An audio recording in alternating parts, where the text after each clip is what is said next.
Hello, আসসালামু আলাইকুম। জ্যোতিষ dailies ব্লগে স্বাগতম। আজকে করে দেখাবো চিকেন মালাই কোফতা কারি। এখানে দেখেছেন যে আমি কিছু চিকেন নিয়ে নিয়েছি, তারপরে সেটা পেস্ট করে নিব এবং পেঁয়াজের সাথে কিছু আদা রসুন আর পুদিনা পাতা কাঁচামরিচ ব্লেন্ড করে নেব। এরপরে আমি সেই ব্লেন্ডারেই আবার দিয়ে ব্রেড ক্রাম তৈরি করে সব একসাথে এখন দিয়ে দেবো জিরা পাউডার, গরম মশলা পাউডার, ধনিয়া গুঁড়া, স্বাদমতো লবণ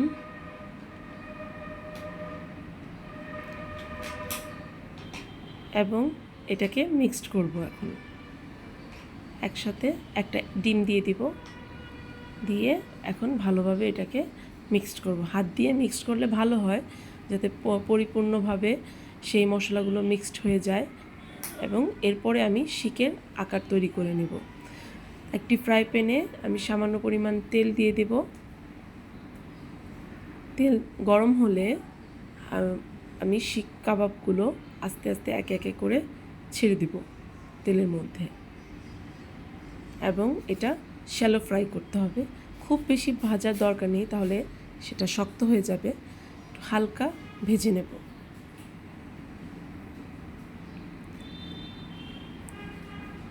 হালকা ভাজা হয়ে গেলে আমি সেই তেলে পেঁয়াজ কুচি, কিছু কিছু কাজু বাদাম, কিশমিশ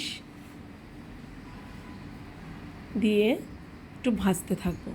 এই 10 মিনিটের মতো একটু ভাজতে থাকবো। এটা ভাজা হয়ে আসলে একটু নরম হবে যখন, তখন আমি এর মধ্যে এক টুকরো দারচিনি, এক টুকরো এলাচ এবং কিছু জয়িত্রী দিয়ে দিব এবং সেটা ভাজতে থাকবো। এরকমভাবে ভাজবো যাতে পেঁয়াজটা নরম হয়ে আসে। একদম সব জিনিসগুলো প্রায় 10 মিনিটের মতো মোটামুটি ভাজলেই হয়ে যাবে। হয়ে গেলে সেটা আমি ব্লেন্ডারে দিয়ে পেস্ট করে নেব। এখানে দেখতে পাচ্ছেন ভাজা হয়ে আসছে। এখন এর মধ্যে আমি এলাচ, দারচিনি এবং জয়িত্রী দিয়ে দিব। ভালো করে ভাজা হচ্ছে। এখন এটা আমি ঠান্ডা করে ব্লেন্ডারে ব্লেন্ড করতে দিয়ে দিব।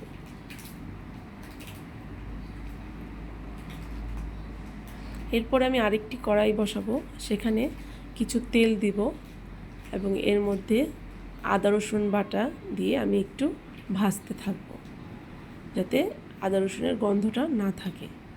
একটু ভাজা হয়ে আসলে আমি এর মধ্যে সেই পেঁয়াজের পেস্ট করে রেখেছি সেটা ঢেলে দিব, দিয়ে একটু ভাজতে থাকবো। ভালোভাবে ভাজবো যাতে সেটাতে গন্ধ না আসে। সেই পাত্রটা ধুয়ে আমি কিছু পানি দিয়ে দিলাম, যাতে পাত্রের তলায় লেগে না যায়। সেজন্য এটাকে একটু পানি দিতে হবে। পানি দিয়ে এখন এটাকে নাড়াচাড়া করতে থাকবো, যাতে সুন্দর মতো নিচে না লাগে। এখন আমি একটু ঝালের জন্য আমি দুটো মরিচ দিয়ে দিয়েছি, একটু গরম মশলা পাউডার, একটু জিরা পাউডার দিয়ে এখন আমি এটাকে একটু কষাবো। এটা মিক্সড করে নিচ্ছি।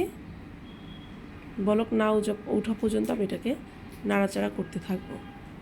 এখন একটু আমি হোয়াইট পেপার দিয়ে দিলাম, সাদা গোলমরিচের গুঁড়া দিয়ে এখন আমি এটাকে নাড়তে থাকবো। বলক উঠে গেলে আমি এর মধ্যে একে একে, এখানে দেখতে পাচ্ছেন বলক উঠে গেছে, এর মধ্যে আমি একটু টক দই দিয়ে দেব। টক দই দিয়ে নাড়তে থাকবো। চেক করে নিচ্ছি যে লবণ হয়েছে কিনা।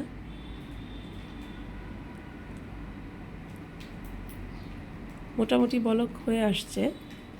এখন আমি একে একে শিক কাবাবগুলো দিয়ে দেব। এর মধ্যে ভাজা যে শিক কাবাবগুলো ছিল সেগুলো একে একে দিয়ে দিতে হবে, যাতে একটু আস্তে আস্তে নাড়া দিতে হবে, যাতে সেগুলো ভেঙে না যায়। একে একে সবগুলো দিয়ে দেব।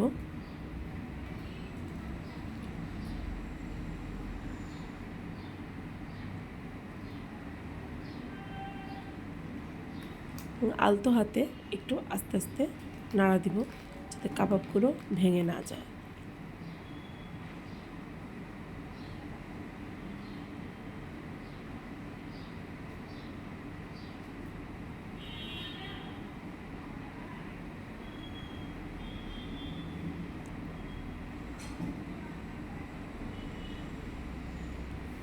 এই তো ঘরের কিছু উপকরণ দিয়ে তৈরি হয়ে গেল মজাদার মালাই শিক কাবাব।